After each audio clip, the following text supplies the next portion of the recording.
sayote, carrots, and cauliflower. So, isi-steam lang natin sila. So, make sure na may tubig yung ilalim nito. After 10 minutes, i-check natin kung malambot na yung mga veggie. Pag medyo matigas pa, haluin lang natin ito at takpan. So, ayan, I think luto na ang ating veggie. I-check lang natin kung malambot na ito. Huwag natin hayaan ma-overcook. And ilipat lang natin ito sa isang lagayan. Ilagay lang natin ang mga sumusunod habang mainit pa. Lagyan natin ng butter at haluin.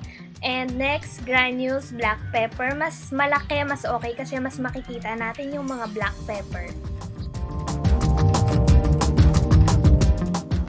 And by the way, pwede din pala kayo gumamit ng broccoli or cauliflower or both. Mas makulay pag pinagsama mo sila.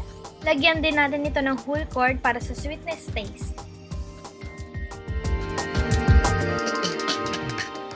At wag natin kalimutang lagyan ng konting asin para umangat yung lasa nito.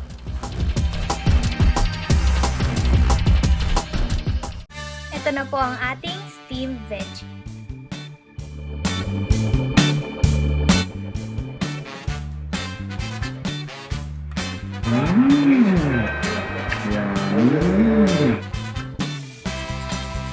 Carrot, sayote, broccoli, Butter, butter, paminta, salt. walang salt. Yeah. Nilagyan salt. Nilagyan pala ni mama ng salt. Konti. Sarap, parang may corn. Yung kulang-ulang. Ay, oo! Kulang ng corn. Ay! Ay, naku! Dami naman. Kalahati nga doon, sabi ni Tita. Konti lang naman. Konti lang yung ano, di konti yung hindi puro mais na yung mamaya. Konti na lang yung gulay kasi nakain na bago nalaman na wala palang ano yan? Wala palang mais. Broccoli. Cauliflower. Cauliflower pala. Iba na.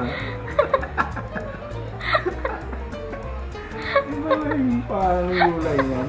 Dati broccoli. Wala nang tinama.